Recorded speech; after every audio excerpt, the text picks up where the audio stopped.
Welcome to the Smart CEO Smart Chat. I am Kyra Hardwick, and I am thrilled to be here with you. Thanks for tuning in. We hope that this episode will be an incredible influence on the way that you do the work that you do every day. So whether you're a smart CEO, working from home, working from the office, simply navigating your life and family, whatever it is, today's the day you made a great decision to tune into our podcast and get this smart talk. So let's dig in.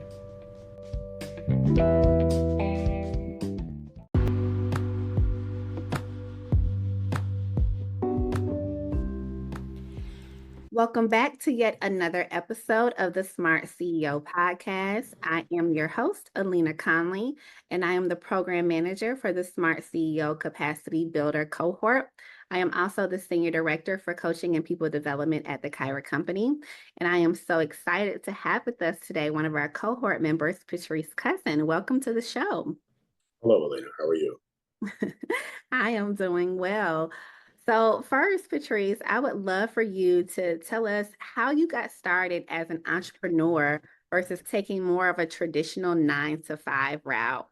There was a 9-to-5 route before entrepreneurialism began. In the loom of the financial downturn of 2007, I was laid off from my 9-to-5. And I found myself with a skill set that I didn't know how to market to employers. I'm not going to say didn't know how to market, that I was unable to, because the housing crisis, no hiring, no lending, it was really bad. We all remember 07 and 08. So what I tapped into was my Chicago mentality of we're going to figure it out. And I developed a strategy to approach all of the people that used to come into the office with problem projects. And most of them were building code violation issues. So I went to where the building code court was and stood out there. I had 10,000 flyers plugged up. And I went out there and I was putting them in pluggers and passing them out to everybody coming in and out. And the next thing I knew, the phone calls just started coming in. And boom, entrepreneur began. Wow. And there has been no turning back. That's so crazy. So many of your cohort members have similar stories where, listen, entrepreneurship found me. I did not find it. I had to make a way, or it was passed down, or I just couldn't escape it. So tell us a little bit about your business model. So you started passing out the flyers, but what exactly is the service that you offer? We provide architectural consulting and design services to the greater Chicagoland area. By creating a customer base from where it started at, our niche in the market is residential and light commercial.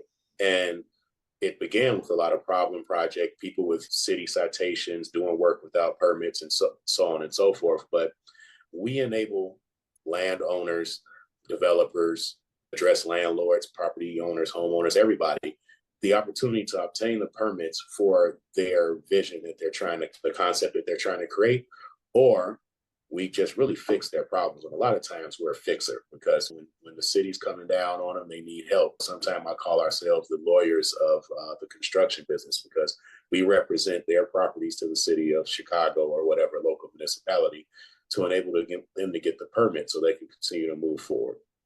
Mm-hmm.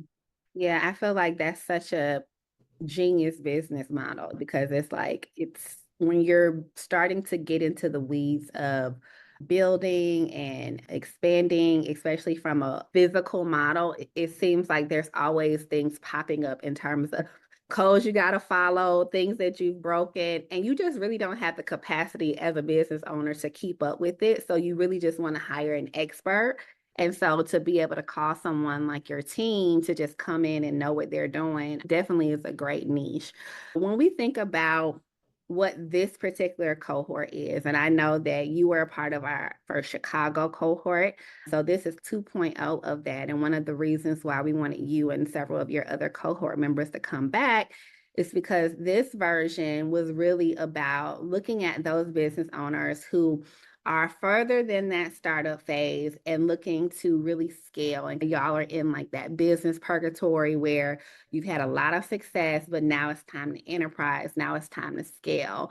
So when you think about the future growth of your organization, what does it look like? What is the vision for you? Funny thing, the vision is for me to essentially exit the role that I play less work, and enhanced profit. What we are in the process of establishing is the capacity plan to put people in place to handle a lot of my affairs so I can then begin to attack the larger affairs instead of being part of the business, actually manage the business in a different viewpoint, putting certain people in place. Therefore, I can bring on the actual workload that we do have, which we have to sometimes turn down because there's just sometimes not enough skilled people in play. It's getting those skilled people in place so we can take on those larger projects, take on the more smaller projects, bring in more revenue, streamline the customer service process, and not be worried about every phone call every time. Because a lot of people really want to call Patrice and they really need to call Envision Designs. That's where we're going with things. Yeah. And I think that's the number one kind of bottleneck right at this stage, is trying to go from me to we, right? It's okay. Correct. I can't do it all, right? I got to learn to delegate, but I also have to learn how to duplicate myself through finding great talent. So what has been your experience with hiring, right? Because we know that has been, for many business owners, a challenge in the change of the workforce, the increase in entrepreneurship. Everybody wants to be their own boss. Nobody wants to be a follower anymore and get experience first. How have you been able to really have an eye for talent and find people that you trust to work in your business? At this point, trying to secure people to be loyal to me or the Envision Designs and Development model is by only allowing them to exist in the capacity that we are structuring them to exist in. So I really don't have a problem with them not being a full-time employee, but you will follow the guidelines of Envision Designs. And that's the way we plan on approaching hiring at this point, because with this new landscape of employees, I don't have a problem with you being your own boss. But if you are going to be 1099 or freelancer or contractor or whatever for us, here's the job description, whether you're a full hire or not. So that's how we're approaching it, because yes, you're right, trying to find that talent. We even have been approaching at one time the junior colleges and stuff, and they want to come out and either like pay me a whole bunch of money and I'll be your employee, or I don't want to work. And it's, you don't have experience to justify the money, so why would I pay you that? I have to we both have to test the waters. I need to see what you're capable of doing, and I'm willing to pay for it, but let's find a happy medium. What's our sweet space? So that's the way we're approaching hiring. Now, I know that when it comes to the Chicago landscape and just the community, I know that's been a big part of the reason why you continue to give back. Can you talk a little bit more about that? Why do you think that being successful or being a representation of what's possible in your community really matters to you? Because we need to see success. That's why. It's really just that. And it's not about loading, but it's about giving particularly our youth a vision of a different type of reality, because their success is carved by so many different ways. You can be a successful landscaper. You know, you don't have to follow the status quo. So part of my process of getting to where I was at is giving back to people who are sometime in that same journey that and empowering that youth and empowering that next generation of people coming out is something that I actually take pride in. And that's something that I enjoy doing. Yeah.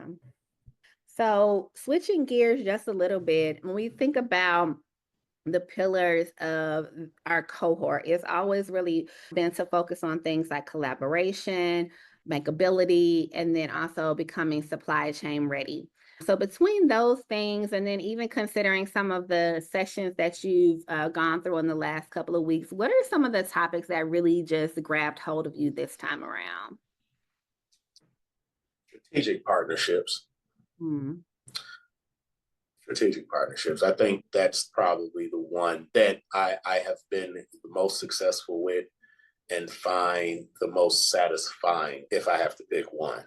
Okay, elaborate. Why is that? What kind of partnerships did you form? As you already know, there is an associate in the cohort that is a friend of mine as well as a partner of mine Leroy Willis of LWR Realty, and there's a part of our triangle of Vine of RWV Construction that is here as well. And together we form what we call the triangle offense of the Chicago real estate, because between property acquisition, valuation, construction, design, municipality permitting, it's almost a seamless process that we are able to control when it comes to dealing with a client or dealing with a property, or depending on whatever that scope or whatever that process looks like. So that skill set alone being duplicated for one with other professionals, but the ones that we've already, the partnership that we've already created and the successes that we've had is proof to how strategic partnerships work well. Because sometimes it's not what you know, it's who you know. Exactly. Yeah. And that's something that to me was just a light bulb moment, even in the first session this time for strategic planning. I think the facilitator, before he even got started with the curriculum, he said, listen, before I even go through any of these slides, I'm just going to put it to you raw. Strategic planning, strategic partnerships matters. The only thing that matters is who's in your circle, right? And that was just like a big aha moment to many of the cohort members, because it really helped them to recognize that relationships over everything, because we can have all of this information under our belt, but if we don't have the relationship with the bankers, if we don't have the strategic partnerships with other people that we can go into deals with, that we can acquire property with, or whatever it may be, we'll always tend to fall a little bit short. So I think that's a great point. So Patrice, this is your second time around hanging out with us. So you must enjoy being a smart CEO. So tell me why, if there's someone who's listening in a year from now, they're thinking about applying, why would you encourage them to become a part of our cohorts? Because being part of something great is always a great thing.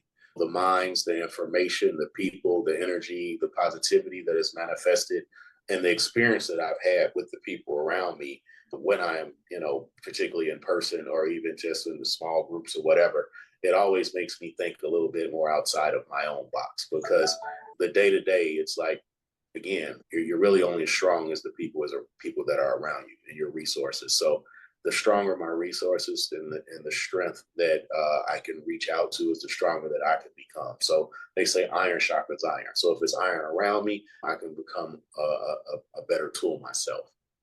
Mm-hmm. Absolutely. We thank you for continuing to be a part of our community. I think that it just is an example of exactly what we just said, that as we get into community, we do sharpen each other, but it does foster that collaboration, which allows us to thus become smarter CEOs and build our businesses and scale. So for those of you all that may be tuning in today, we encourage you to, if you are checking out our newest cohort, if there is one going on at the time that you're listening, we encourage you to apply. But also year-round, we offer a Smart CEO online community, which you can meet Patrice as well as his other cohort members and other smart CEOs around the globe by becoming a member at smartceos.com. And we thank you, Patrice, for joining us. And thank you all for tuning in and listening today. And we hope to see you guys on the other side. Thank you, Elena. It was great talking to you again. Thanks for listening to Smart Chat. Smart CEOs, you are on your way. We hope this episode has been fantastic for you. We are excited that you were here. So here's the deal. Follow us on all of our social media, look up the Kyra Company, and join us on all of our private platforms. We invite you to join our private Facebook group at the Smart CEOs. Jump in, join the conversation, and learn more about what we can do every day to grow our business and grow our community. Thanks so much for joining us. We're excited that you were here. Once again, I'm Kyra Hardwick, and you know it. I was thrilled to bring the Smart Chat to you. Take care. Talk to you soon.